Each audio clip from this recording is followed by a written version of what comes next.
The following news flash is brought to you by the Lone Star Lowdown, providing your daily bulletins for the commodities market. Today in history, news updates, and the inside scoop into the tides of the alternative. Markets for Wednesday, March 9th, 2016 are currently trading with gold at $1,252.65 an ounce, silver $15.29 an ounce, Texas crude $36.50 a barrel, and Bitcoin is currently sitting at about 411 U.S. currency. Today in history, the year 1961, the first animal safely returned from space after completing one full orbit around the Earth in Sputnik 9. A doggy named Chernushka, or Blackie, returned from the heavens. Today in history. In recent news, Tayrod Pugh, a U.S. Air Force veteran, was found guilty today of attempting to join the Islamic State. After a week-long trial at a Brooklyn federal court, a jury found Tayrod guilty of attempting to provide material support to ISIS and guilty of obstruction for destroying 4 e-storage drives after his detention in Turkey. Pugh is set to be sentenced in September. Pugh's defense lawyer is arguing that all he did was express repugnant views about the Islamic State on Facebook and watch dozens of the group's recruitment videos, and that he was only traveling to Turkey to find work, not to become a jihadist. However, prosecutors are presenting a letter he apparently drafted to his Egyptian wife, which it was found on his laptop, in which he vowed to fight for Islam. When detained in Istanbul, he apparently had a black face mask, a map depicting Islamic State's strongholds in Syria, and a chart of the border crossings between Turkey and Syria. Pugh served as an avionics specialist in the Air Force from 1986 to 1990, and later worked as an Army contractor in Iraq from 2009 to 2010.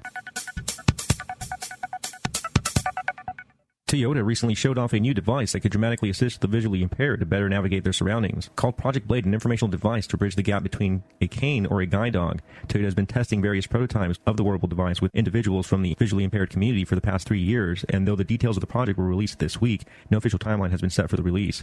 The automaker plans incorporating mapping, object identification, and facial mapping technologies into Blade in the future. Doug Moore, manager of Partner Robotics at Toyota, told ABC that Toyota is thinking about quality of life for individuals and how to impact society.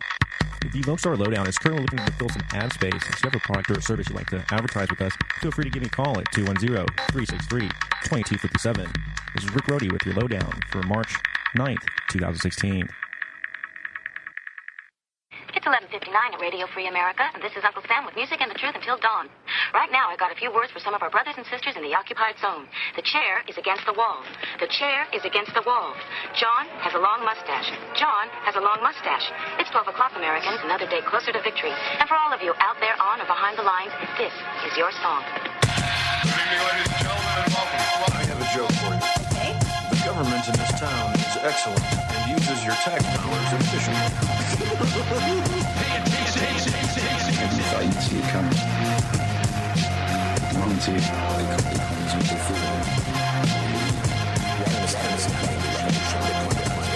Bitcoin is immune from attack almost completely. Bitcoin, you actually gain far more from using that computing power to generate Bitcoin. There's a system approaching perfection. It's in time for it to disappear. There's a system approaching perfection. It's in time for it to disappear. We'll walk deeper into the belly of the beast. It means I'm able to further limit reckless government spending. I mean, I have so many ideas. Some are simple, like take down traffic lights and eliminate the post office. The bigger ones will be tougher, like bring all of this crumbling to the ground. Well, good evening, ladies and gentlemen. This is the Crypto Show, a show dedicated to understanding the promise of currency, technology, and liberty in the pursuit of a free society. And if you believe, like we do, that such a society can and should exist, then join us, why don't you, as we parade through a world unbound by convention, a world sketched by the beauty of the human artist. Because each and every one of you listening right now is that artist. So, for the next 2 hours, let go of your most sacred system of thought and entertain the possibility that maybe, just maybe, everything we've been told about currency, technology, yes, even that dirty little word anarchy is only one part of a never-expanding, never-possible, complex universe of ideas, one that we simply refuse to explore. So what do you say, listeners? Let's do some universe exploring tonight and have some fun while we do it.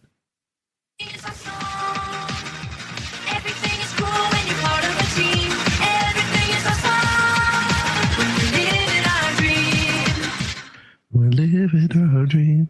And I'm sitting here in studio staring at the Beatles' Let It Be poster, and I'm noticing that of all 4 Beatles depicted, only Paul is in shadow. Why? Because Paul is dead. He died in 1966.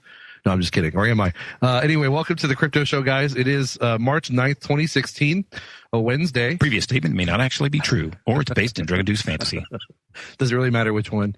But on a more serious note, welcome back to the Crypto Show for all your Bitcoin and internet security entertainment and information. We have a couple very special guests tonight. One is a repeat guest. He's been with us, I don't know how many times, quite a few. And he's here with us again in studio, Justice Ranveer, one of my favorite people to talk to. He's a smart guy. He knows everything about Bitcoin. And occasionally... As well as Lima and Peggy Ranveer. As well. Oh, I'm so sorry. You know what? Lima and Peggy are his puppies. And they didn't give me the warmest greeting when I walked in, so I'm a little resentful towards them. So if I'm kind of ignoring them, understand it's that my feelings are hurt. No, but they're here with us as well. We're delighted to have them. Justice, how are you? Pretty good, thanks. Excellent. And Justice, my internet is down at the moment. Your website, though, is bitcoinism.co? .liberty.me. That's my blog. Liberty.me. Okay, excellent. I always get that wrong. Thank you for correcting me. Check that out. He writes some excellent articles about Bitcoin and everything related, privacy, security, and, of course, liberty. And you can also check him out on Twitter, Justice Ranveer, right, at Twitter? Right. Yeah, that was pretty easy. I got that one. Well, thanks for being with us. And our other guest works for a Bitcoin hardware wallet and company, and his name is Thomas Francis. Did I get that right, Thomas Francis? Exactly. Thomas France. Like the French, so easy. Thomas France. There you go. And Danny, tell our audience the name of the company. It's the Ledger or Ledger Wallet. The Ledger Wallet, which is a great name. Thomas, thanks for coming on the Crypto Show. How you doing? I'm pretty good. Thanks for inviting me. No, we're very glad to have you. And let me just give a quick introduction to Thomas. Our internet is really bad tonight. Unfortunately, usually we have things running a little more smoothly. But Thomas... It's because the internet is on the Bitcoin blockchain right now, and so we're waiting for a confirmation. That's good. That's really good. Thomas is the co-founder of Ledger, which is a trusted hardware solutions company for Bitcoin, and La Maison du Bitcoin. Exactly. House of Bitcoin, I guess, right? House of Bitcoin, exactly. A Bitcoin advocacy center in the real center of Paris. That's really neat. And tell us real quick, is that do y'all have your own? Is it an actual house? Is it an office space? Tell us about it real quick. Yeah, well, it's an office space. There's about 200 square meters on 2 stories, and it's where the Ledger offices are. And we also have we operate a physical exchange over there, and we kind of organize meetups around Bitcoin and different kind of events related to crypto. So and it's mainly the offices of Ledger as well. That's really awesome. I want to talk to you, of course, about Ledger here in just a moment. I can't really hear myself. Sorry, 1 second. There we go. One of those nights. But, it only gets better as time goes on. Just to finish his bio, prior to co-founding Ledger and La Maison du Bitcoin, he co-founded a smart shopping app in 2011, which he then sold in 2013. He has an engineering degree from France, and he is an angel investor from time to time. Now, we'll shortly get into discussing Ledger. And in fact, Justice Ranveer, who's in studio with us, was part of a team that evaluated some aspects of some wallets. I know he wasn't privy to the entirety of that venture, but he probably has some things he can contribute to the discussion about Ledger. So we'll get to that. But before we do, I actually want to ask you real quick, since we were kind of on the topic. You mentioned that at La Maison du Bitcoin in Paris, you have Bitcoin meetups. How popular is Bitcoin in France right now? And are there other meetups throughout town? I'm just curious. Yeah, well, there's a couple of Bitcoin meetups happening over there. There's one for Bitcoin entrepreneurs, one general Bitcoin social gathering, and some that we organize as well. So I would say there's at least twice a month some meetups with the Bitcoin community over there. So it's still quite small, to be honest, but it's we're seeing a bit of growth over there. There's some nice projects coming out of France as well. So I would say it's fairly good. Now I'm based in San Francisco, so it's true that there's way more meetups around crypto, different kind of cryptos, different aspects. So for sure, there's more people with the same interest. So you got more people. But I was pretty surprised how active it is in Paris as well. Okay, yeah, of course, San Francisco. I mean, California in the Silicon Valley area in general are often on the cutting edge of all things, especially technology. So that's no surprise there. But yeah, I'm glad to know that there are, there's growing interest in Bitcoin in France. And, I would say in the United States, the majority of people, or at least have heard of Bitcoin. Would you say that's true in France, or is it still kind of unknown? It's hard to say. Well, there are some users. There's a couple of exchanges. There's a couple of shops that accept Bitcoin. Physical shop. There's been one unicorn, I think, $1 billion company that started accepting Bitcoin for e-commerce. So I would say that it's a small country, so it's normal that there's less the community is smaller. But it's true that like in the heart of France, people have never heard about Bitcoin and have no idea what can that be. And it's true that on some technology we tend to get this a bit later. Right, like libertarianism, apparently from. Yeah, well, it's something that is not as popular as in the US for sure. Yeah, we were just interviewed by somebody that's doing a documentary on libertarianism, and she claimed that most of the people in France don't even know, they've never even heard the word. So. True, totally true. There are some, of course, but it's not as widespread as it would be in the US. Yeah, it's definitely interesting. Obviously there are libertarians in France and throughout the world, but sometimes I think in the United States we take for granted how much of a plurality of political views there are here. Not to say that there isn't a rich political culture in other countries like France, but the U.S. historically has been pretty unique in having a lot of different viewpoints. Well, let's get into Ledger. We've got a little less than 3 minutes till the break. To start with, I guess I want to know, how did you get involved in Bitcoin, and then what led you to start or to co-found Ledger? Yeah, so as you said, I was involved in a previous venture in 2011, 10, 11 to 13. So I heard about Bitcoin during these days, but I didn't have that much time to focus on that. So when we sold the company in late 2013, that was the moment where there was a lot of excitement on the space. Some VC money going in, the price rising. There was a lot of good signals, and we decided to with some time, some money, some power, some will to do something new, and we decided to focus on Bitcoin. So we initially started with this Bitcoin Advocacy Center, this La Maison de Bitcoin, to kind of gather the different energies around Bitcoin in France, in Paris, and to create a new project.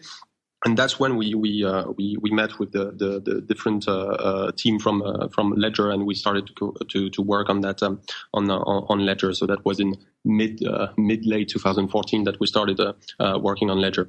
And well, the idea was fairly simple: is that security is a massive big problem for Bitcoin. You need to store these private keys in the right environment. And France is well known actually for this trusted hardware and this smart card security. And we wanted to bring that expertise to the Bitcoin world, and that's what we've done with Ledger. Well, that's very exciting. Yeah, that's true. The smart cards have been around in Europe for a number of years and are really only now kind of being introduced in the United States. Exactly. It has been there for 30 years. Is it 30 years, really? Yeah, 30 years. And wow. It has been like securing, let's say, a credit card transaction for ages and ages. And it's actually quite the same concept. So that's when we decided to go on that on Bitcoin. Yeah, and smart cards and smart cars, both finally making it across the ocean to the United States these days. Well, we were talking with Thomas France of Ledger, which is such a great name for a Bitcoin company, I think for obvious reasons. So we'll talk with him and Justice Ranveer on the other side of the break, so stay tuned. We're just getting started here on The Crypto Show. You are listening to the Logos Radio Network, LogosRadioNetwork.com. This is what happens when you call the cops. Say what? This is what happens when you call the cops. Come on. This is what happens when you call the cops. You get your rights violated or you all get shot. This is what happens when you call the cops. This is what happens when you call the cops. This is what happens when you call the cops. You get your rights violated or you all get shot. I'm sick of people being victimized by criminal cops. Psychopathic predators terrorizing neighborhood blocks. Equipped with pepper spray, mace, cuffs, tasers, and glocks. They like serial killers acting out subliminal thoughts. Forget what you taught. These cops have got a license. All right, guys. So welcome back to the cool sounds of Rob Hustle. This is what happens when you call the cops. Of course, we had him on a while back to talk about his sequel song, Good Cops. It's ironic. And the music video that he was doing a fundraiser for, a successful one at that. I think the music video is still in the works, but definitely can check out the song at robhustle.com. By the way, before we get back to our guests, I do want to mention, as always, on this lovely Wednesday, March 9th, 2016, that we come to you over the airwaves on Logos Radio Network, and the logosradionetwork.com fundraiser is still happening, I think, through next month.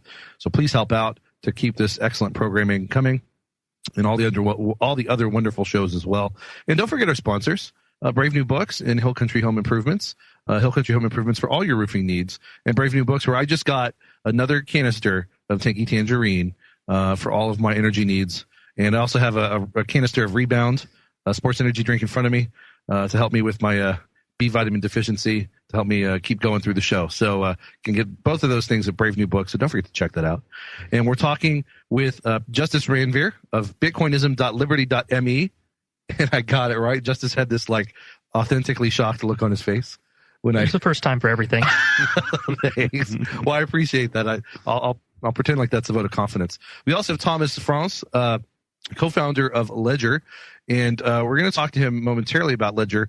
But Thomas, I wanted to ask you real quick as we dive into that.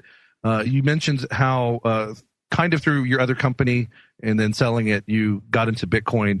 What was it that interested you in Bitcoin and starting Ledger in particular? Was there a particular aspect of Bitcoin that you liked? What kind of inspired that move? I really find the idea of a decentralized ledger, accessible, censorship resistant, where you can that's really the main idea, to have a peer-to-peer transaction system that actually works, that's decentralized, censorship resistant, out of which you can create new products, create new solution without permission. That's really something that kind of drove us. Okay, awesome. All the good things that I think drive probably most people in this sphere to become entrepreneurs and to otherwise adopt and promote Bitcoin. Glad to hear it. Well, so tell us about Ledger.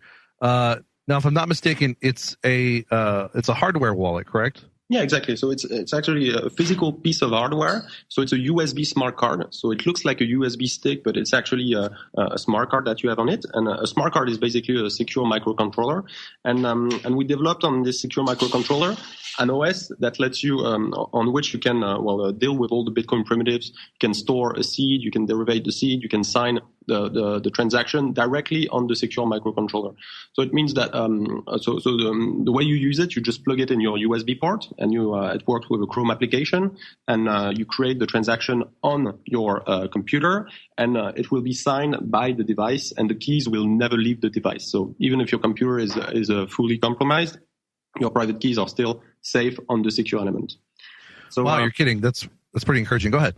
Yeah. So it was we targeted of course, Bitcoin users who are want to have control of the keys and need to have some solution to store them and secure them.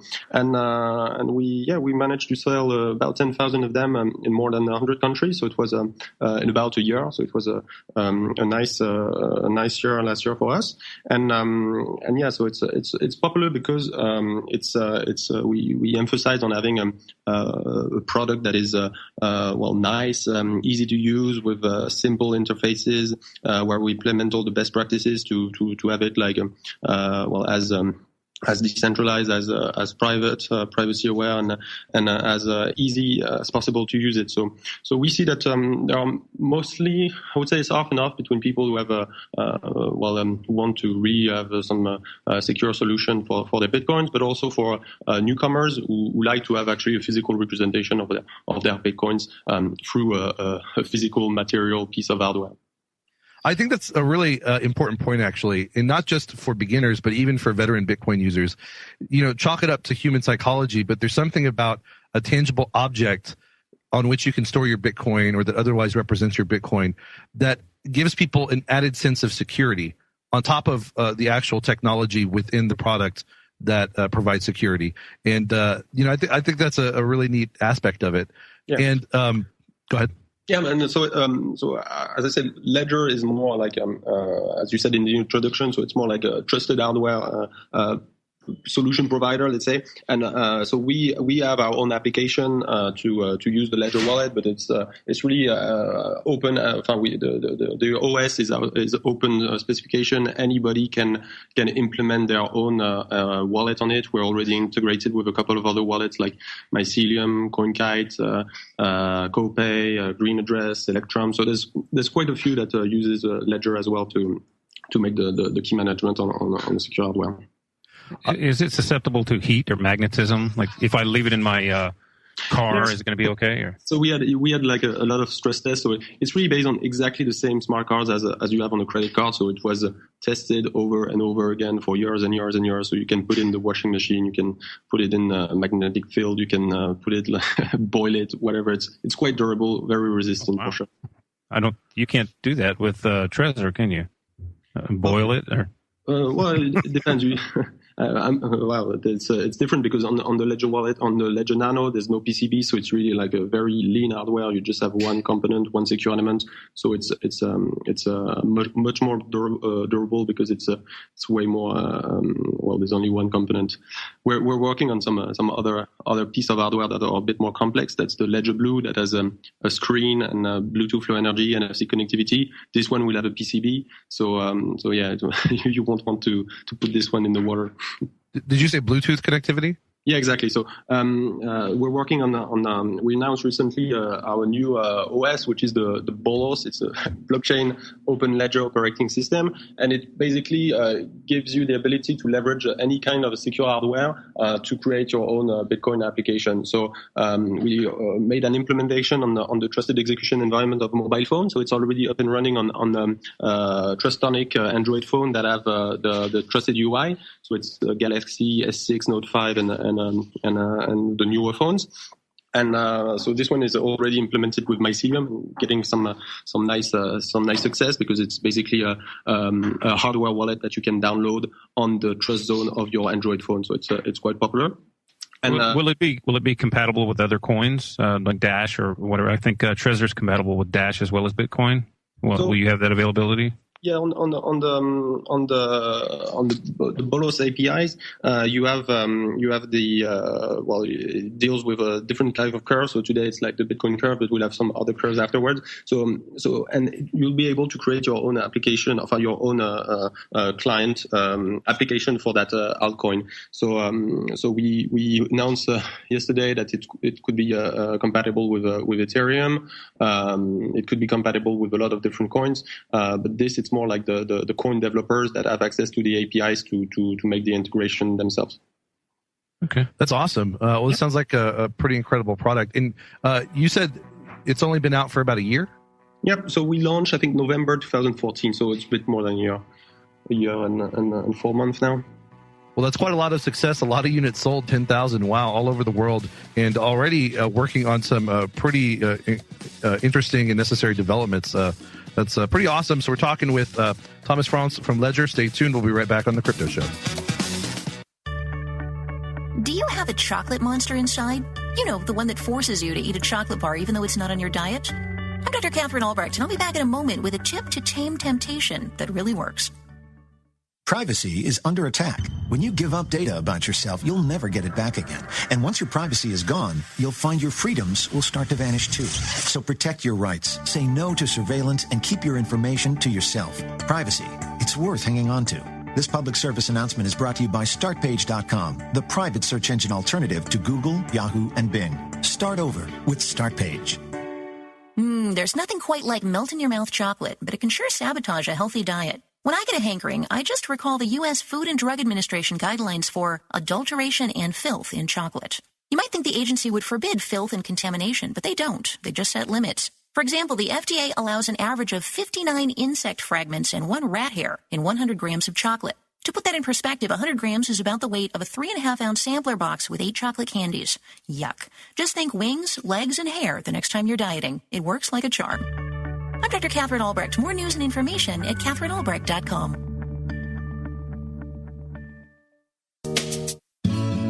Live Free Speech Radio, LogosRadioNetwork.com. What's your plan for tomorrow? Are you a leader or will you follow? Are you a fighter or will you cower? It's our time to take back the power. What's your plan for tomorrow? Are you a leader or will you follow? Are you a fighter or will you cower? All right, guys, welcome back to the Crypto Show here on this lovely Wednesday, March 9th, 2016 here on Logos Radio Network. Don't forget to check out the LogosRadioNetwork.com fundraiser. Don't forget our sponsors, Brave New Books and Hill Country Home Improvements. And most importantly, don't forget that we are still raising money for Ross Ulbricht's legal defense fund, or really his appeals fund. And you can go to thecryptoshow.com/freeross and donate directly to his appeals fund's wallet through our website. Or even more fun, you can bid on or buy some very cool items available only at thecryptoshow.com/freeross.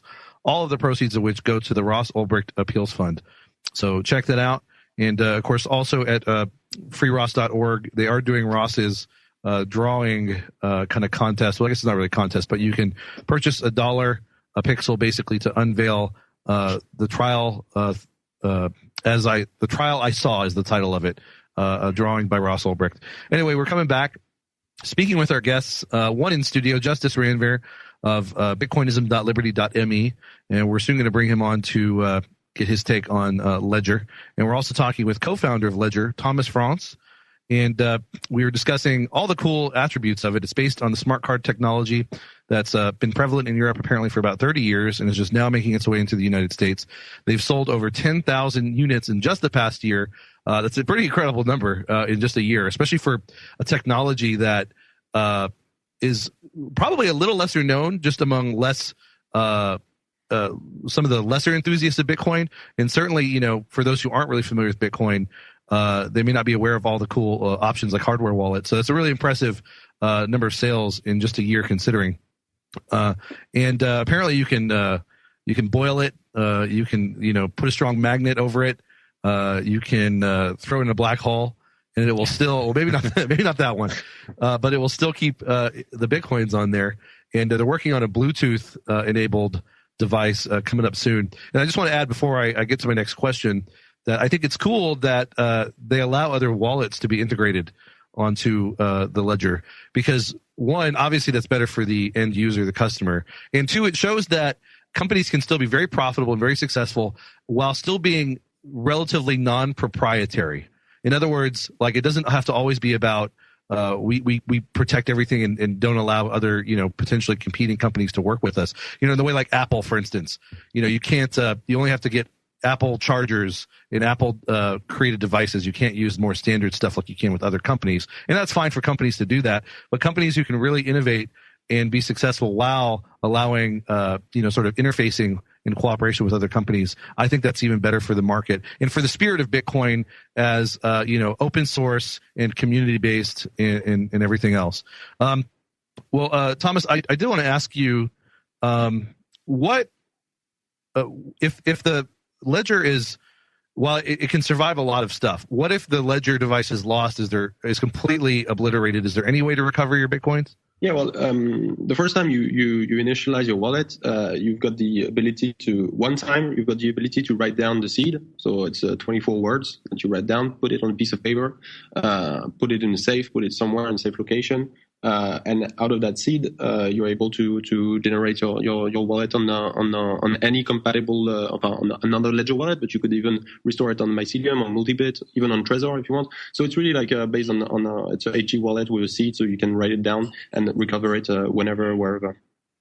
That's awesome. That's great to know because someone like me, and I'm not typical, but it does happen. I need my devices to be as foolproof as possible, and I emphasize fool because I will destroy anything and everything. Yeah, especially if he rolls over on it. He's got a lot of glasses. I've broken 3 glasses this year. I'm not even kidding.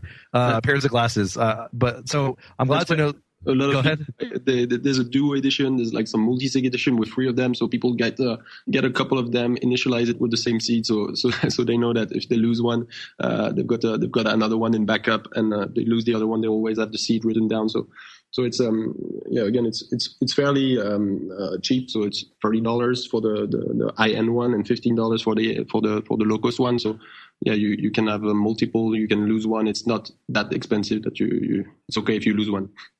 Yeah, and I was going to ask you about the cost. $15 and $30. That's really cheap. Yeah, but the other one is 29 euros, about a bit more than $30. And the HW one, which is the low-cost version, it's exactly the same chip with a different form factor. We resell it for 15 euros. And perhaps I missed it, but what's the difference between the two? Just a different form factor. One is more fancy, it looks more durable. The other one is more bare. But it's exactly the same chip, so it does the same work at the end of the day. Oh, okay. I see. Just the aesthetics, which again also can have a profound psychological effect in addition to the actual software protecting your Bitcoin. And how are you able, by the way, to plug this into a computer that's completely compromised and still retain the private keys? Well, it's really the secure element, the smart cards by design. They are made to execute code in a secure way and not be able to retain there's some injection or some attacks coming on. There's some self-destruction mechanism. So it's really based on an industry that has been working for ages and ages to execute tamper-proof code in a secure element. So that's the number one reason why it's secure. And one could argue that you could have like a man-in-the-middle attack with the browser changing the destination address. And the hardware would just be like an oracle, but we've got a mechanism to validate that the chip is signing to the right address by either validating on your smartphone. So you pair your phone to the key through a cryptographic challenge, and you'll be able to validate what you're signing on a second screen. Or we have a mechanism with a security card that is uniquely paired to each device, and you will have a challenge on the screen with random numbers of the destination address to validate that there has not been a man-in-the-middle attack. So we've got some mechanism. The hardware is just not an oracle that signs blindly, but it has some logic to be able to validate that it's sending to the right destination address. That's excellent. And so how does it compare to Trezor? Well, Trezor was launched a bit before us. It has a screen. So as we said, we've got the validation for Trezor is made directly on the screen. For us, we go through another strategy through either validating on your phone screen or with a security card. In terms of price point, we're different. So they cost around $100. We cost 3 times less. So we've got different, we are both hardware wallets, and we both add some more security to the Bitcoin transaction. So in this way, we are similar, but we've got some different approach and different strategies in terms of being based on a secure element or not, having a screen or not. So that's the main difference. But they are both good products, and it's great to have some competition. If Bitcoin is to succeed, there will be some room for many competitors, that's sure. Yeah, absolutely. And competition is good for markets and ultimately for the end user and customer. So we always definitely welcome that. Well, we're coming to break here in less than a minute. On the other side, we're going to talk with Justice Ranvier and get his take on all of this and what the study he was involved in may have found out.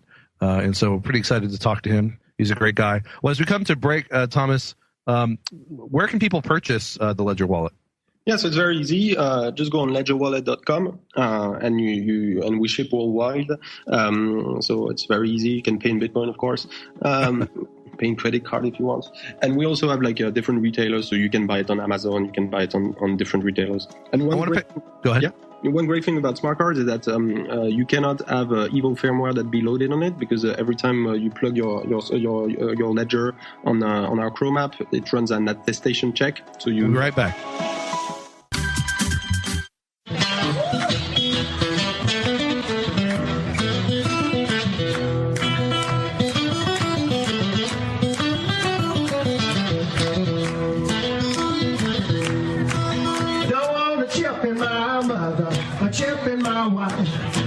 Chip in my babies, stay out of our lives. Don't want no shackles. Don't want no shackles on me. I say down with Big Brother. Down with Big Brother. And I couldn't agree more with you there. Not Stevie Ray Vaughan, his brother. Jimmy Vaughn. Jimmy Vaughn, by the way, was here at Brave New Books earlier in the year for Harlan Dietrich's birthday celebration. He's a fan of the bookstore, has come in many times, and it was great seeing him in person. Of course, as I mentioned, not that he isn't a major singer-songwriter, blues rock guitarist in his own right, but his name just was eluding me. Of course, Stevie, his deceased brother, also a legend. Cool statue of him at Town Lake here in Austin, Texas. But we're talking with Thomas France of Ledger, one of the co-founders, about the Ledger hardware wallet device, and we're going to soon talk with Justice Ranvier about the report that he was involved in evaluating certain aspects of some wallets, including Ledger. Now, Thomas, as we were going out, you got cut off by the break there. What were you saying as we were coming out? Yeah, I think we were saying, you can buy the product on ledgerwallet.com, and we've got a bunch of resellers all over the world, selling on Amazon in the US, selling on Purse. But there's quite a few partners that resell Ledger. And the thing I was saying is that you don't have to worry about having an evil firmware on the device. Every time you plug your Ledger in your USB port, it runs an attestation check to verify the authenticity of the Ledger.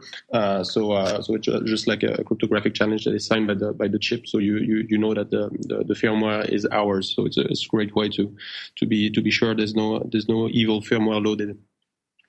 That's really awesome. And two very reliable technologies. The smart card's been around forever. And then, of course, cryptographic technologies related to Bitcoin, make for a very strong wallet. I want to get one of these actually myself, because I've been meaning to I have a paper wallet. I actually have two paper wallets, and I've got an Airbits wallet, and I love all of them. I got my Airbits on actually I won't tell. And I've put pictures of Chris's private key up on the Facebook page. So. And it's a little graphic. So literally it's a little graphic. No, I'm just kidding. But sure. Yeah, no, I've definitely wanted to get a hardware wallet myself. But what I'm thinking of doing is paying half in Bitcoin, half with my credit card, because that way I'll be using a smart card and Bitcoin to pay for it. Get it? Because it's a smart card. Anyway, bad joke. I tried. I thought you guys would be busting a gut laughing, but maybe not. That didn't even qualify for a sound effect. Yeah, it didn't, because even the sound effects are like the lowest of the low. You're scooping the bottom. Well, I wanted to ask you at least a couple more things. You mentioned that one of the things you were going for with Ledger was ease of use and friendliness to the user, and that's one topic that's come up a lot. Paul Poy of Airbits stressed that a lot when we've had him on. That sort of comfortable middle ground between user friendliness and good security, which can sometimes come at as trade-offs with each other to some extent. How, like, when you start to use the Ledger wallet, like how quickly can I plug it in, open a wallet, get some Bitcoin on it? Like, how quickly would that happen? That's fairly quick. You just plug it in, you choose a PIN, generates your seed, you write it down, and you're good to go. After we don't allow people to buy sell Bitcoin on the Ledger. It's something that we could do. We haven't done it yet, but yeah, it's really fairly easy. After people would argue that having an external physical device can be cumbersome for some people. It's true, but it's also something that gives you way more security. For that purpose, that's why we went on the trusted execution environment integration, as I told you. So on this one, it's like downloading a hardware wallet in your smartphone. So it's really the best trade. There's no trade-off between security and ease of use.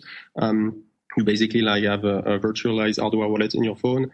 You have the general UI of your wallet, and every time you're signing, it just redirects you to the secure zone of Android, and you're able to sign on the trust zone. So that's really the best compromise between security and ease of use. Wow, awesome. And so just to clarify, you're saying that you offer a version of it that will create an isolated sort of hardware wallet on your phone. Yeah, exactly. So we partner with Trustonic that are promoting this trust zone on Android, and we launched it with Mycelium lately. So it only works on the modern Android phones, but it's a really cool thing because you've got the standard UI of your wallet, and every time it's about signing the transaction, you're redirected to the trust zone. You sign it on the trust zone. So it's really amazing. Yeah, that's really awesome. And I really like that you're offering so many options for people. And that criticism that something can be too cumbersome, I mean, like as far as like having a physical device, I mean, your phone is a physical device, your computer is a physical device. I mean, even my paper wallets are physical. I mean, they're flat, but they're, you know, they're still like 3x5 cards basically. I just think people are funny sometimes in their, you know, sort of criticism of aspects of Bitcoin or Bitcoin related technologies. But anyway, Mycelium has that little USB thing that prints. It prints the smart or the paper wallets. Yeah, prints paper wallets. But they've discontinued manufacturing them, but they're still out there. Right. Yeah, and they launched a batch, a pre-order batch, and it's been. The developer recently, cool. The developer had quit or whatever, so they're. I guess they're reorganizing it. I forget what the name of that thing is. But Entropy. Entropy. There you go. Yeah, I should remember that. We had Rasa on so many times. We had one here actually. So. Oh, that's right. That's right. I forgot about that. Well, let me ask you that. Are y'all, since Danny brought that up, are y'all working on creating something similar? You know, kind of Bitcoin paper wallet generator? Not at all. No. We really focused on what we do. It's an operating system that runs on secure element, and we provide APIs to leverage the secure elements, and that's what we do. And we don't do anything else. Yeah, fair enough. Do one thing and do it well. I respect that. You had also mentioned the Bluetooth version. Are there any particular special technical issues concerning security with the Bluetooth that people should be made aware of, or ways in which you've responded to that? But on this one, so it's the Bluetooth is just like a communication channel between the device and your phone. So why we use Bluetooth, it's mainly to be used on your iPhone, because today the Ledger product doesn't work on it. And again, the communication is isolated with the secure element, so there's no problem on this one. And so the device will also have like a secure screen where you'll be able to validate what you're about to sign, and everything that is made directly on the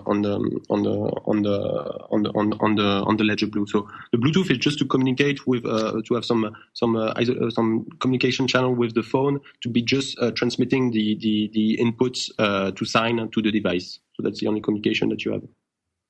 Oh, okay, that's excellent to know. And what other I know that's still being worked on, you said. What other things do you have in the works that you might like to share? So it's really like the Ledger Blue is the next big one coming in. So we will be launching the first developer units by the end of the month. So we received them. We're just assembling and making some testing. So by the end of the month, we'll send the first developer kits for either wallet providers or other blockchain companies to test the integration of their solution on the Ledger Blue.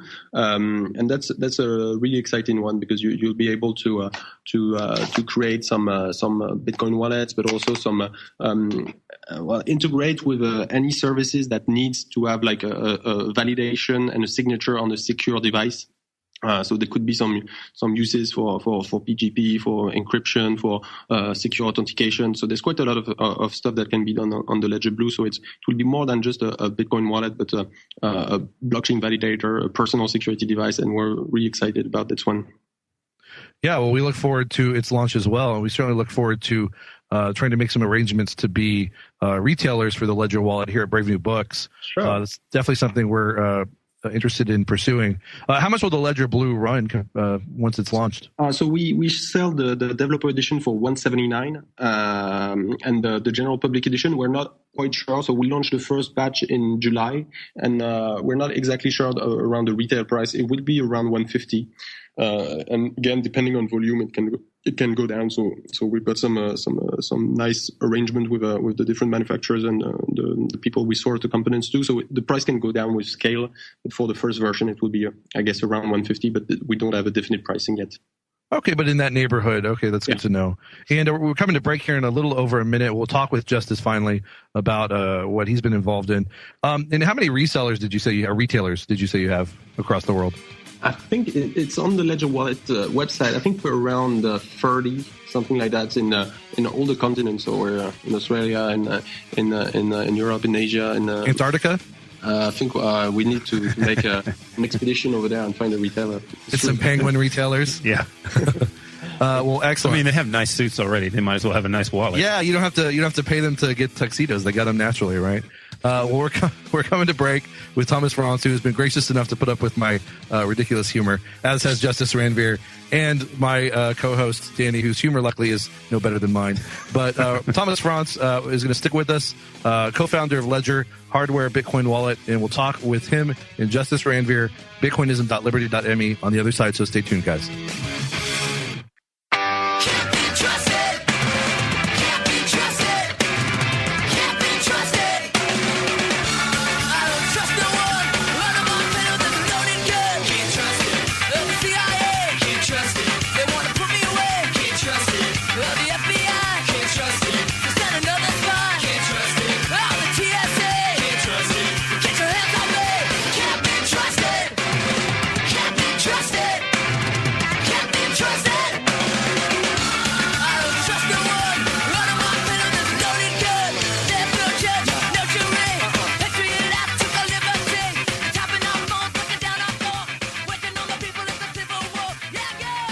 What? We have another hour of the show? Are you kidding? I thought we were done. No, I'm just kidding.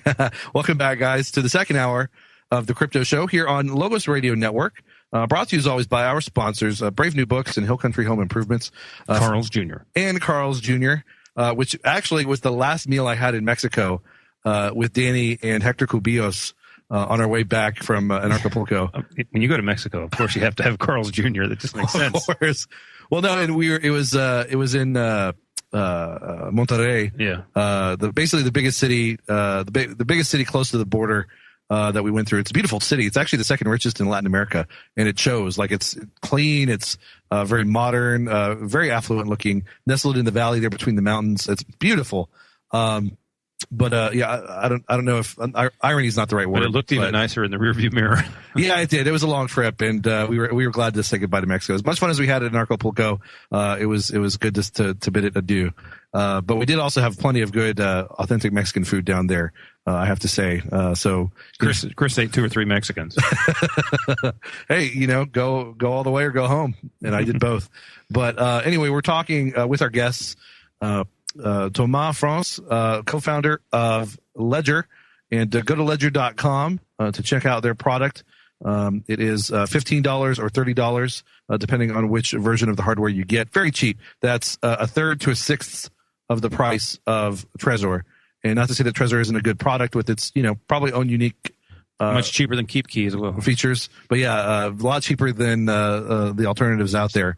And, in my book, too, I just want to add, you can never diversify enough if you have the means to. What do I mean? I don't just mean diversify as in, to the extent that you can save, put some money in stocks and bonds, or cash or Bitcoin or gold or silver. I mean, even with Bitcoin, have some on an Airbitz wallet on one of your devices, have some in a paper wallet, have some in a hardware wallet.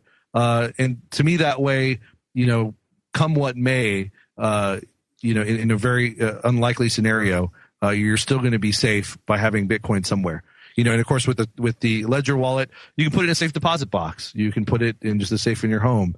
You could put, your do the same with your paper wallets, etc. So anyway, just a little advice from Chris Crypto here at the Crypto Show. Just spreading the wisdom, making everyone better off with his Crypto. Okay, but we're going to give some of our attention to Justice Ranveer of bitcoinism.liberty.me. And of course, Thomas Franz, co-founder of Ledger, is still with us, and he's welcome to chime in as we discuss Justice's work recently. So, Justice, welcome again. Thanks for having me on.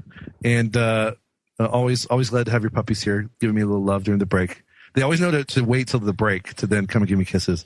But tell us about. So we had you tell us about this report. Now, this is actually a follow-up to a report that you did last year that we interviewed you about, but just kind of give us the rundown of it. Yeah, we just released the results of our second wallet privacy rating. So this is intended to be an ongoing effort where we periodically rate Bitcoin wallets. The original schedule was a bit ambitious. We were thinking about doing this quarterly, but it's definitely at some tempo less than that. Yeah, fair enough. I'm trying to even remember, pardon me, when was the release of the first report? Do you remember? sometime last year, I guess. Yeah. Definitely it's been more than a quarter. I was just trying to get a handle on it. It was early last year. Yeah, early last year. But as you said, that is rather ambitious, and I respect the fact that y'all, the team, attempted to be that ambitious. But as they say, everyone rises to the level of their incompetence. No, but and that's not actually meant to be derogatory. But what the phrase means is, as you become more ambitious and test the waters, you find the point beyond which you struggle too much and you got to pull back. And of course, Justice, as well as the rest of his team, I'm sure, is a very busy guy, working on a lot of cool stuff. So we're just grateful that there are 2 out there now within a year and working on a third, like you said. But tell us what wallets that you can recall did you rate, and just tell us more. Well, the second report definitely covered a lot more than the first report.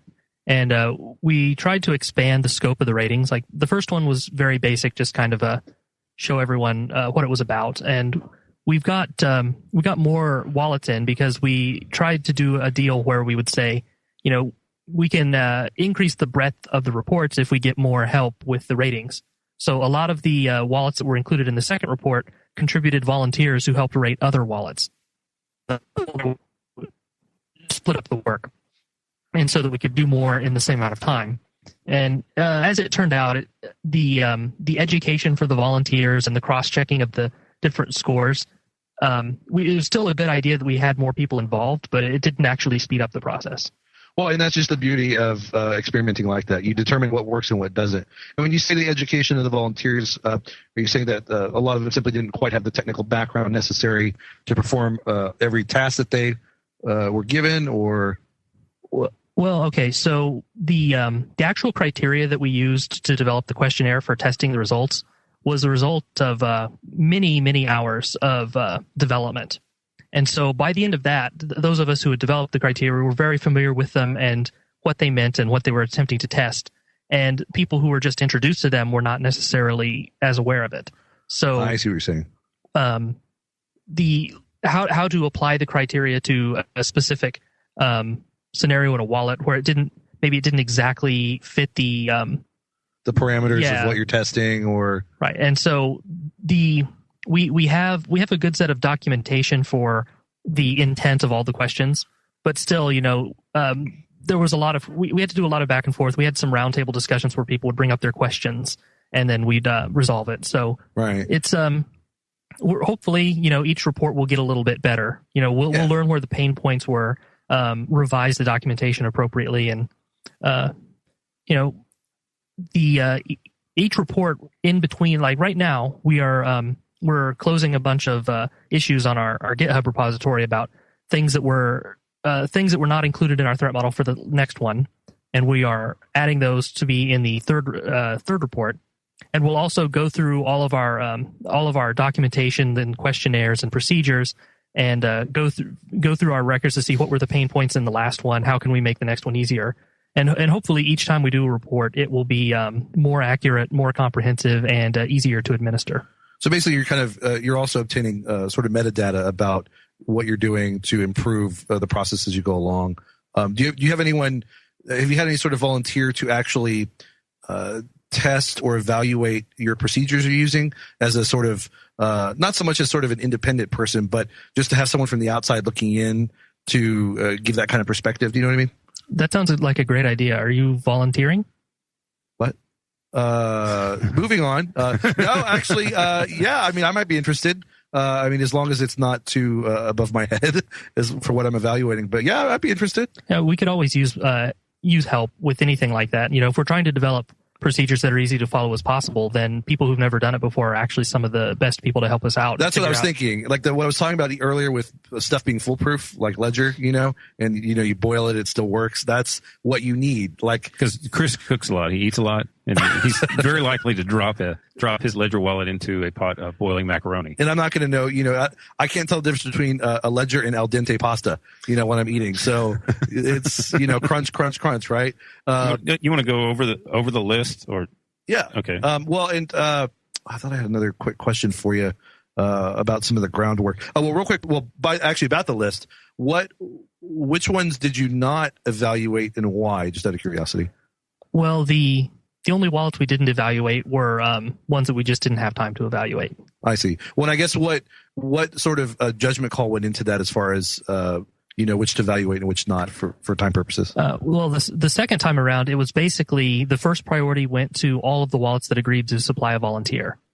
And there were a few that we included mainly for historical reasons, like that had been in the last report, just to get a continuity. But hopefully going forward, we'll be able to stick more to the, every wallet that's included supplies a volunteer, because it helps get more people involved in the process and more people aware of what's being measured and why. And just even if it turns out from an HR perspective to not actually speed up the production of reports, having more people aware of this information and just spreading the knowledge to the industry is a good thing, on its own merits. And did you also fill out TPS reports? Not yet, but is this another suggestion? Do you want to track this for us? No, that was an Office Space reference. You're a little too eager to get helpers, but I would actually be interested. That was just a bad joke. We got a little over a minute left. We'll talk about the list on the other side of the break. We have sort of a problem here. Yeah, you apparently didn't put one of the new cover sheets on your TPS reports. Thank you. But one of the things I wanted to ask, we'll probably have to do it on the other side as well, is just how the evaluation system works.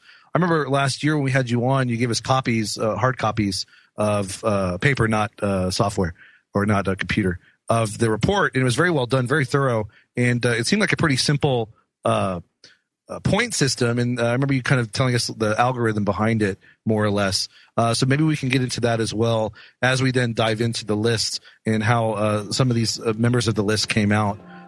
So be prepared for that, listeners. As we come back from the break, we're talking with Justice Ranvier, Bitcoinism.liberty.me, and Thomas France, co-founder of Ledger, the Ledger hardware wallet. Go to ledger.com, and you can purchase one for as little. Number one on the list is the Ledger Nano.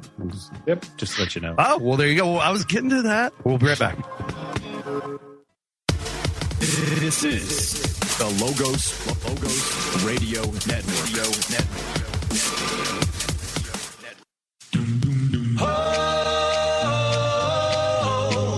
For the longest time, for the longest, if you said that Bitcoin was my life, I would tell you, show enough, show you right. What else can I do? I'm so inspired by What else can I do? Well, I can keep bringing you excellent guests here on the Crypto Show, only on the Crypto Show, although they may also be on other shows. That was Zhao Tong bringing us in the lovely sounds of his Bitcoin parodies. He's been a guest on the show. He's a great guy and an excellent, very talented singer and lyricist. Basically what he does, if it wasn't already obvious, he takes popular songs, rewords them, makes them Bitcoin themed, and then sings them. And he does an excellent job. He's got quite a voice. And his songs are often, they're a combination usually of informative, entertaining, and hilarious.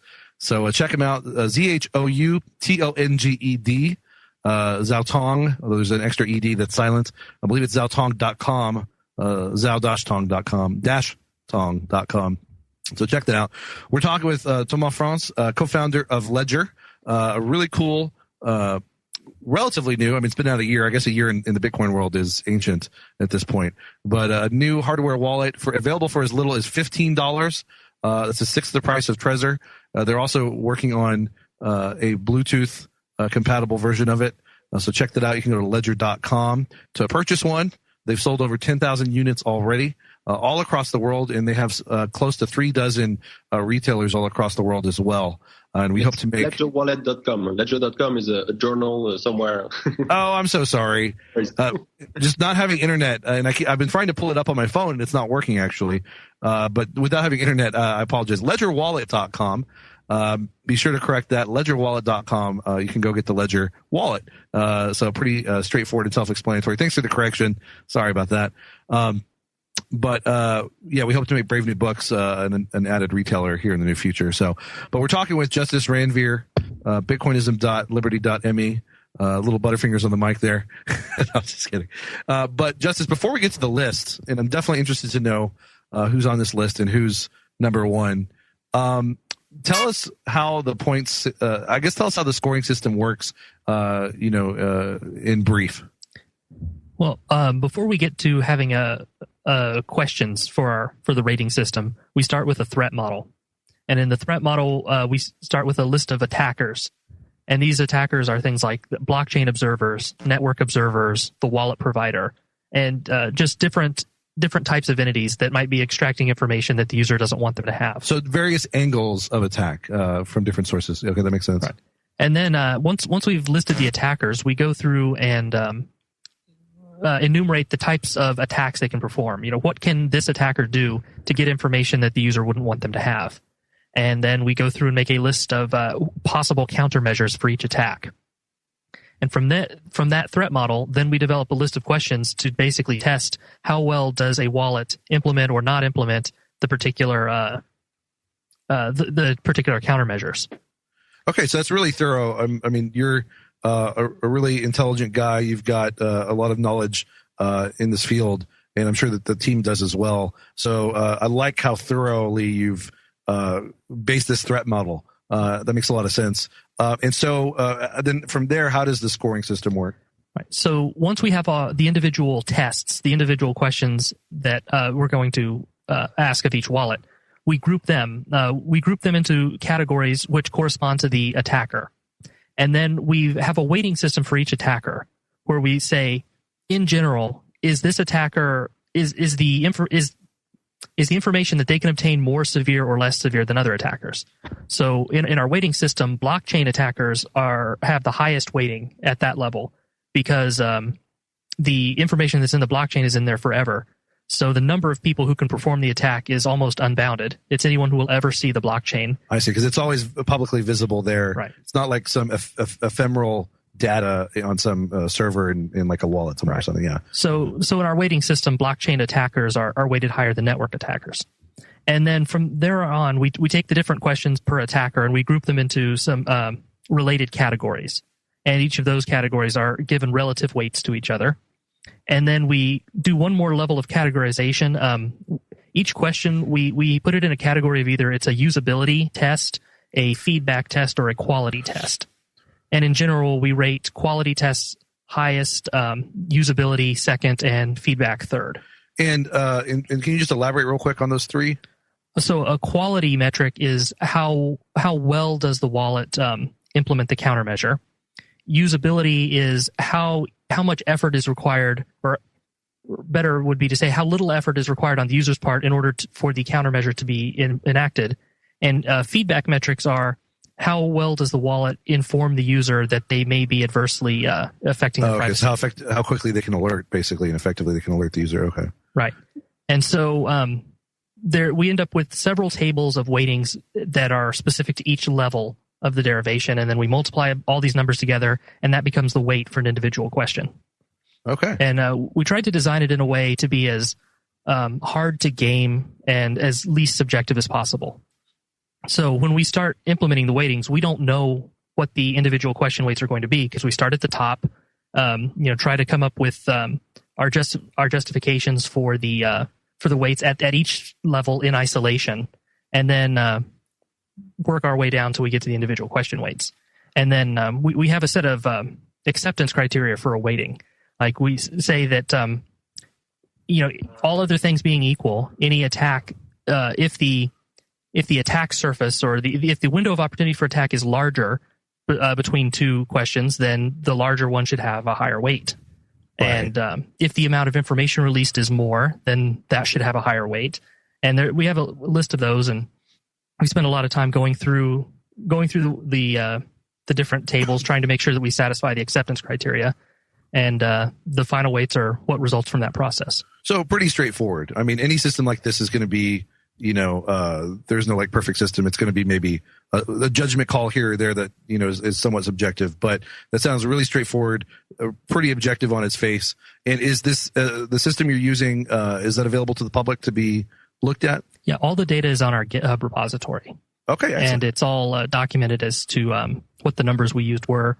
And we also have the actual spreadsheet that we use to perform the calculations is also public. Excellent. I mean, it can't get more transparent than that. Right. And since it's on GitHub, if anybody has any objections to any of the numbers they can just go, they can open an issue, they can explain why a particular set of numbers we use doesn't meet the acceptance criteria, and then that would be something that we'd talk about on GitHub and during our weekly meetings. And actually, I would like more people to do that, because please, there was whenever there's you have any sort of rating system where you compare different wallets, there's always going to be people at the top of the list and people at the bottom of the list.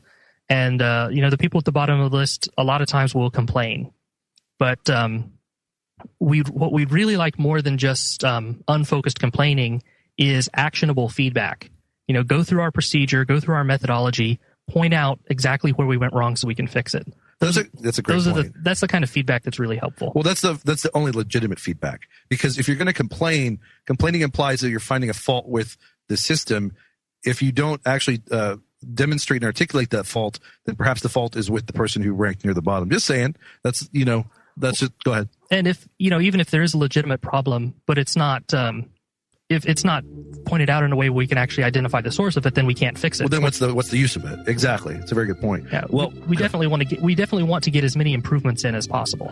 Right. And I respect that attitude towards it. That's the open kind of source attitude that is important here. You should get people to pitch in donations for like a reward for. We'll find out number one on the other side. Be right back. When an orangutan refuses to go to sleep, what's a frazzled zookeeper to do? I'm Dr. Catherine Albrecht, back to tell you what one employee at a zoo in Poland does to cut out the monkey business at bedtime. Next. Privacy is under attack. When you give up data about yourself, you'll never get it back again. And once your privacy is gone, you'll find your freedoms will start to vanish too. So protect your rights, say no to surveillance, and keep your information to yourself. Privacy, it's worth hanging on to. This message is brought to you by StartPage.com, the private search engine alternative to Google, Yahoo, and Bing. Start over with StartPage. Michael Kraus, a 36-year-old zookeeper in Poland, had his hands full. 2 adult orangutans were driving him ape by refusing to go to sleep at night.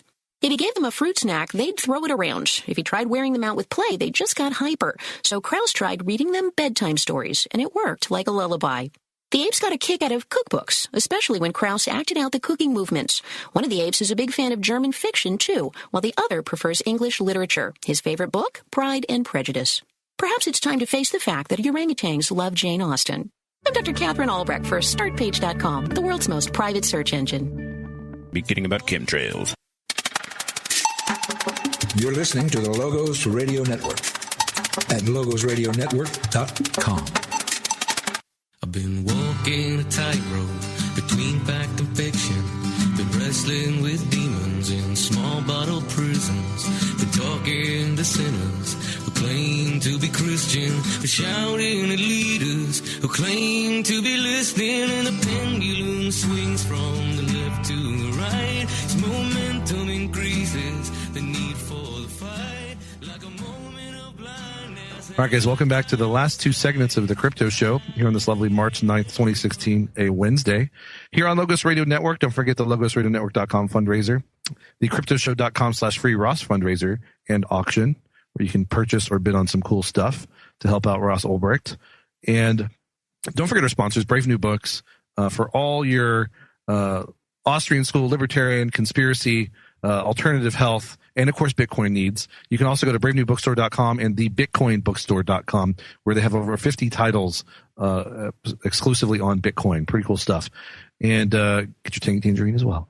We're talking with Thomas France, co-founder of Ledger, the hardware Bitcoin wallet. And you can go to ledgerwallet.com, got it right, ledgerwallet.com to check out their products, get more information on them, and order them. And there's even a possibility of becoming a retailer, and you can contact them to find out more about that. And we're going to hopefully soon set up Brave New Books to be one of those retailers as well. And they've sold over 10,000 products thus far this year, and that alone is a testament to the quality, I think, is the popularity. Well, we're talking with Justice Ranveer also. He is one of the members of the Open Bitcoin Privacy Project, or the OBPP, the OBPP, and he is here to tell us, he's been discussing how they set it all up. It's very transparent. You can go to GitHub and find all the data on that you need. Transparent, straightforward, very logical, pretty objective sounding. If you know every base they see, it seems like they've covered. If I had to repeat the same thing, I would probably do exactly as they did. And of course, though, if you do find issues with it, they're constantly looking for suggestions for improvement. You can do that at GitHub. But of course, as he said, make it actionable feedback. If there's a complaint with their procedures, their methodology, whatever, make it something that they can then obviously act on and make changes about. So don't just complain because maybe the outcome was not favorable to you. But we're going to talk about that outcome here in just a second. And also, by the way, check out Jamie Redmond's article on this. It's a good introduction to all this, especially if maybe you don't have the time to go through the full documentation. Where is his article at? Bitcoin.com. Bitcoin.com. Roger Ver's Bitcoin.com, the number one site for Bitcoin. That's pretty cool. Well, Justice, I want to find out the results here. And I'm sure our audience is wanting to know. Well, first off, before we – that was too soon. Before we get to number one, and I'm sure our audience is waiting with bated breath to find that out, I want to find out bottom of the list, bottom of the barrel, number 20. Well, it's Coinbase, but it's not. Dun, dun, dun. But as you know, as Brian Armstrong says in the article, Coinbase is meant to be a retailer for Bitcoin, a retail exchange. It's not really a wallet, right? So keep your Bitcoin somewhere else, not on Coinbase, unless you just want to spend a few bucks on your Shift card, which is pretty awesome. I have one, and that's Mycelium's product, right? No, it's Coinbase's. The Shift is on the Coinbase. It's linked to your Coinbase account. Oh, okay. Why do you think it was Mycelium? I thought I thought Rasa told us about. Remember the Shift gears? No, that's Mycelium Gear. That is a merchant service. That's no. I know. Maybe I confused. Never mind. Anyway, so it's a merchant service. Shift is Coinbase. I don't know why I thought it was Mycelium. Anyway, go ahead, Justice. Yeah, we included Coinbase in our report, mostly because they're one of the most popular. I don't want to call them a Bitcoin wallet, but they're one of the most popular places people buy and keep Bitcoins.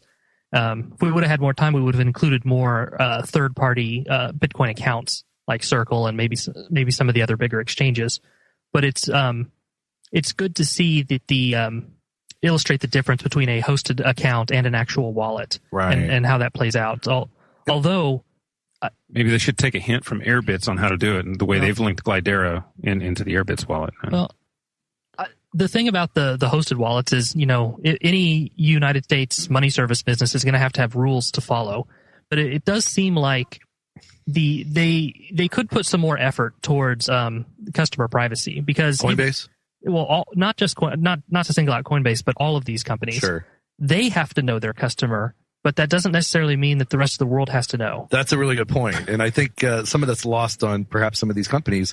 And I will say, Coinbase, it doesn't surprise me because they are one of the members of the blockchain alliance. Is it association or alliance? Alliance. Which is that, I'm not, we had Bruce Fenton on to talk about that a while back.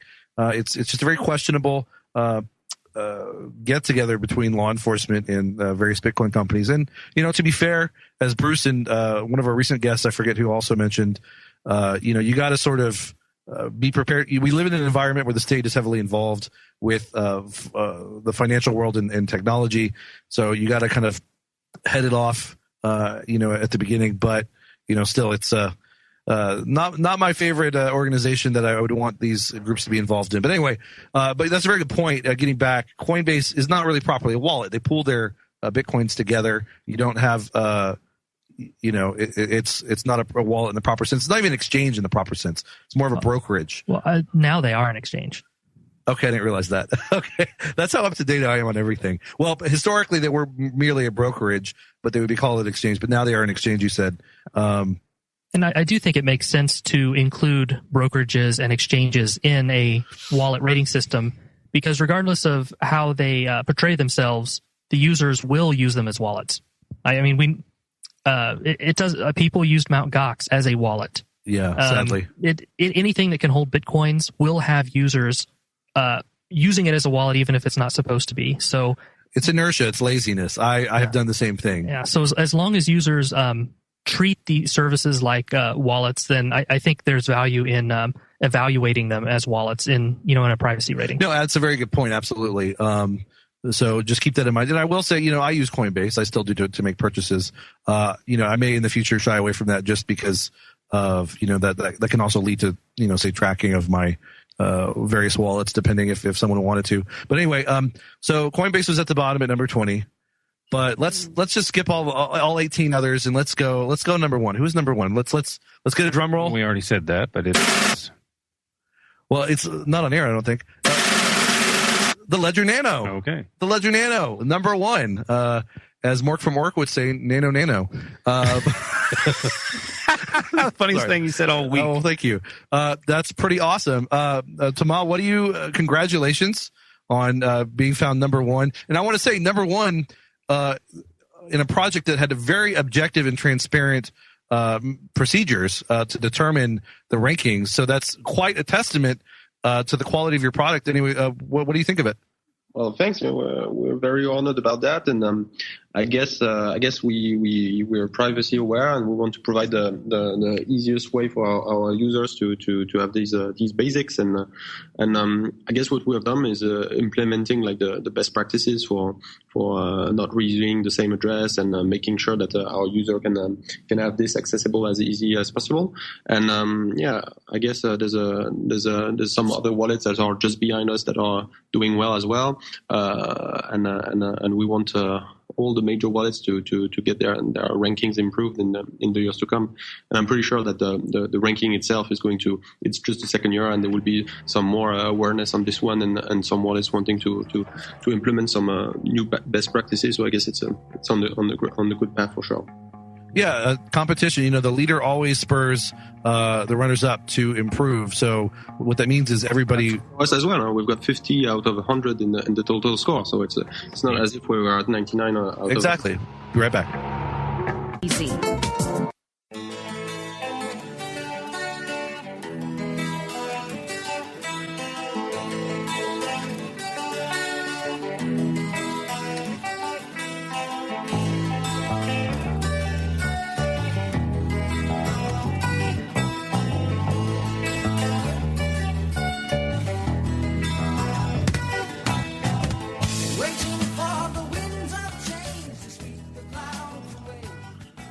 We may come back to the sounds of Rush, but we don't rush out the exits in the final segment. We take it slow because every moment of the Crypto Show is a beautiful moment. Anyway, welcome back on this lovely March 9th, 2016. It's one of those nights. But we have some excellent guests. If you've been listening to us, Thomas France, co-founder of the Ledger wallet, the hardware wallet that you can get at ledgerwallet.com. We can get it through almost 3 dozen retailers, one of which will soon be Brave New Books.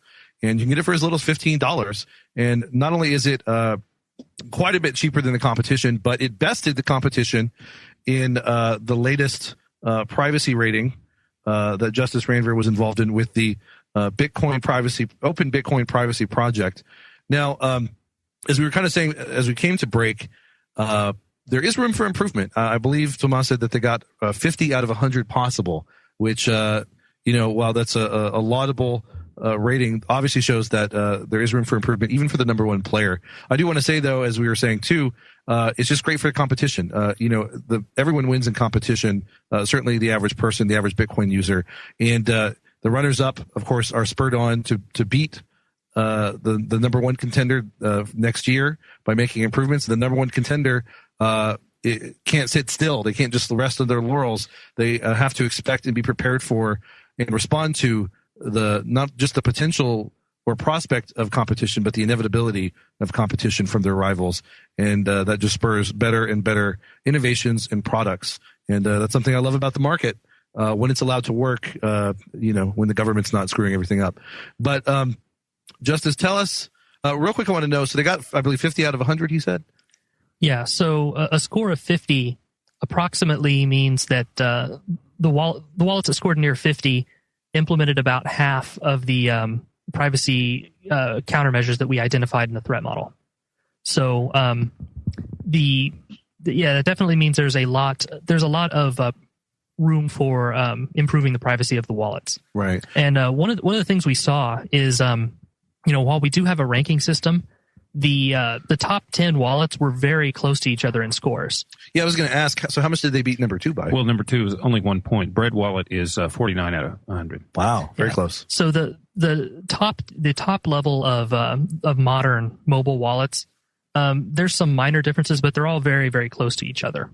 And so the scoring, we saw a very tight clustering because of our threat model weights blockchain attacks as the highest severity leak. And was that where the biggest deficit came from, I assume? Well, no, actually. Oh, okay.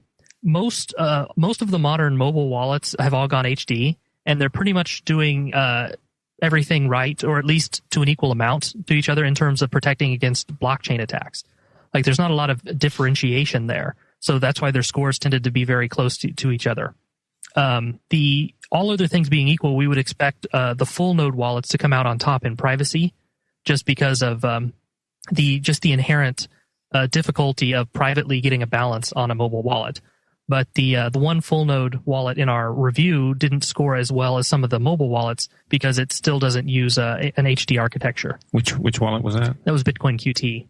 And I should point out that the review of Bitcoin QT inadvertently used not the actual Bitcoin.org version, but the Luke Jr. Special version on Gentoo Linux. So it did end up scoring. That version was a little bit lower than what the official Bitcoin.org version would have been. Okay, well, these are important nuances when, and that's just another funny part is as transparent and as objective as the scoring was, there's still more to it. More nuance to it as you evaluate these things. Yeah. We'll end up releasing some errata about the second edition report to cover some things that came up. Stuff. Yeah, and there were a few other things that came up. We don't do source code reviews of all the wallets that are in the. That would take forever, right? So part of our review is based on a questionnaire that we asked the developers. At least one of the developers didn't get back with us on the questionnaire, and so we had to do our best guess about its behavior. And there was at least one case where that turned out to be wrong. Okay. And we learned later after the report was already released. So there'll probably be some minor corrections showing up on our webpage at some point. But at this point, we're pretty much focused on starting the cycle all over again for edition 3. Right. Well, and that's good to know because, it's never a perfect process because you rely on so many factors that can be outside your control. And that's pretty neat that there is such a tight clustering at the top, in part because that shows how, I hate to use the word fierce because it sort of has pejorative implications, but just how intense the competition is at the top. And that creates such a closely, products of close caliber. Nonetheless, again, Ledger stands out as number 1. And what's pretty cool about Ledger is it basically didn't even exist the last time you did the report. And within that short time span, a year, they were able to outdo all the competition. So that's pretty neat. Yeah. And number 3 is Airbits, which I'm surprised. Improved, right? I was actually surprised that it rated higher in this privacy than the dark wallet. So that is surprising, actually. You would think. Well, credit to Paul Pui and his team, and Will Pangman and MK Lord, sorry, because they improved since last year, right? Yeah, several of the wallets improved. Like you were mentioning the discrepancy with Dark Wallet there. Mm-hmm. Dark Wallet gets its balance from, I think there are only 6 Obelisk servers that it connects to by default, whereas a lot of the Airbits, I believe, is a full SPV wallet, so it connects to any full node on the network that's supporting SPV. So rather than one entity's group of servers, it has the whole network available to it. So in general, the SPV mobile wallets are going to do better than something like a dark wallet that's tethered to just 6 servers. I see. That's interesting. And that's actually this right now that the major mobile wallets are basically doing the right thing when it comes to HD architecture and avoiding address reuse. The big unsolved problem is privacy with regards to obtaining your balance, because Bloom filtering and some of the other techniques basically tells whoever you're connecting to all of the addresses that are in your wallet and connects them all in a nice bundle. Oh, okay. And, so that, yeah. We identified some countermeasures that wallets might be able to do to alleviate that, but that's another area that really needs some more research and work on how can wallets who don't have a full blockchain available get their balance without just giving up all of their privacy to some other server. And are there technical ways out there to do that? Well, so if I think all of the existing SPV clients, they either connect to some company server and say, give me the balance of all these addresses, or they upload a Bloom filter, which to a random peer on the network, which in principle has some sort of false positive rate. So one of the things that they might conceivably do is connect to multiple peers and don't ask for all of your addresses from one peer. I see. That makes sense to sort of spread it out. But that's not really a great answer, to be honest. But it's the best we could come up with as a potential countermeasure for this problem. Right. But this is something that really could use some more work. Right. Well, and that's the great thing is that may not be a great answer, but it opens up the question for potential great answers from all these companies and groups working on the problem. And that's the beauty of the Open Bitcoin project is, it's an example real quick of how we don't need government oversight or regulation or testing to make improvements in a space. Third-party groups like this pop up to do just that, and that's the beauty of the market. And that's where they can be the people outside the box, looking at stuff, pointing stuff out for all these companies who, as ingenious and technically skilled and industrious as they are, may sometimes have blind spots or whatever. So I applaud the Open Bitcoin. Is it Policy Project? Privacy. I don't know why we're talking about privacy. The Open Bitcoin Privacy Project. Definitely applaud them for all their work. Thanks for that, and I'll make sure to relay that to the rest of the team. For sure, and hopefully, on top of that, we can get you some more help, some more volunteers. I will do my best to maybe work with you and talk with you about how I can contribute when I have time. Because it would be fun to be a part of that, actually. Well, and he wants you to recommend a good book to read on cryptography for dummies. Actually, that is absolutely true, and we'll talk. We're coming to the end of the show, so we'll actually talk about that off air. But thank you, Justice Ranvier of the Open Bitcoin Privacy Project, and Thomas France, co-founder of Ledger. Go to ledgerwallet.com to order the product and find out more. And Thomas, we got 40 seconds left. Any final words for us? Well, it was great being there, and have a try at our product, and feel free to give us some feedback on what you think the good integration should be. Yeah, absolutely. Well, we're excited to try your product and hopefully carry it here at Brave New Books, and hopefully our listeners are excited to try it as well. And we'll be back next time. Thanks again, Justice Ranvier, bitcoinism.liberty.me, Open Bitcoin Privacy Project, and Thomas France, co-founder of Ledger. We'll be back.